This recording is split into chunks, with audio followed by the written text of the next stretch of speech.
be kind of a cool backdrop.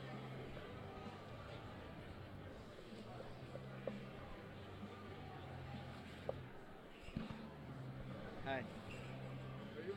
Oh, pretty good. Pretty good.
Mark, you want to just do it right here in front?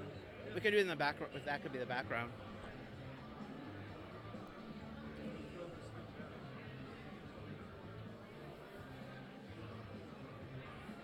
You set?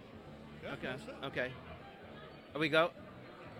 Hi, this is Alan Snell with LVSportsBiz.com.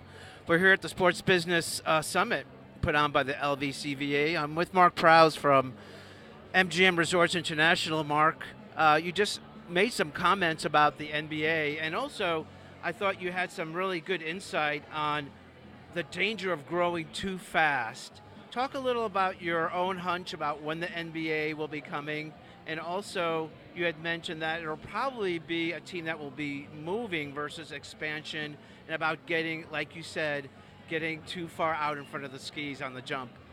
Well, everybody's got their own personal opinion on this, Alan. So it really comes down to the fact that I think that we've done some amazing things with the expansion of sports here in Southern Nevada. When you talk about what VGK's done, nobody can question that. And the way that Bill Foley and his team did it is just, unquestionable. Then you talk about the Raiders. And, really, the whole panel here was about build it and they will come philosophy. And, obviously, T-Mobile was built with private funds. Then we had to mount something to do something different for the Raiders. When you really start to talk about, when you're attracting teams and what market's ready for it, it really becomes a question of, all the bits and pieces that make a team successful.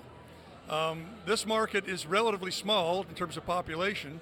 It is a market that has a shift work kind of town, 24 hours. So a lot of people are actually, that buy tickets are actually caught up in shift work and other types of things. And quite frankly, it's still a fickle town. A lot of people are still very, very, have a strong allegiance to their specific markets that they came from. So the biggest issue that I talked about up here was a little bit about the actual business climate in terms of sponsorship in this town. And it's the reason why we built one level of suites in T-Mobile Arena, to be very candid with you. You can see other arenas. There was a bit of a debate as whether we build 2 levels of suites, and in the earlier design, 3 levels of suites. Well, you know who buys those? Those are typically the business community. So we made the right decision there and took a less is more type philosophy, and we really think that's accretive because now we have a long waiting list of people that are wanting to buy. And that was all before the Raiders ever came. So now the Raiders are taking quite a bit of those dollars as well. So it's very, very key to be able to make sure that, as I stated, we don't get out over our skis, that we're good business partners with people. We have an amazing relationship with the NBA. Let's let that conversation continue to develop. You had mentioned you put 5 years out as a potential timeline.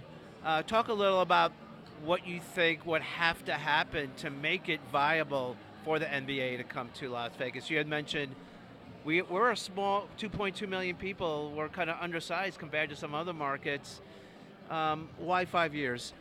Well, let me just underscore that. I'm sure there are people within our corporation that would not agree with that timeline. So that's my personal opinion. Right. But the reason why I said that is because I think there's some things we can do with the NBA in the interim that will be very accretive for the next 5 years. Listen, I also made a caveat up there that could escalate very quickly from a number of factors. The NBA needing to solve a problem, or us trying to get more aggressive if we wanted to. The other thing I want to highlight here is that T-Mobile Arena was built, absolutely designed in the advent of both the NHL being here as well as the NBA, and we're ready and capable. You had a great story, really, about your boss, Jim Murin, giving you a call. I think you said you were in a parking lot when you got the call. Talk a little about the catalyst, really, of the arena bringing the Golden Knights here. I think that put the Golden Knights past the finish line for Las Vegas. Well, it certainly did. It solved one of their infrastructure problems, which is usually one of the largest problems you have in developing expansion, as it turned out, or relocating a team. So, if they don't have to solve those problems and they're ready and good to go with a state-of-the-art facility, which nobody's questioning that anywhere in the city, it's a really, really good position for Vegas to be in. Mark, I want to thank you so much.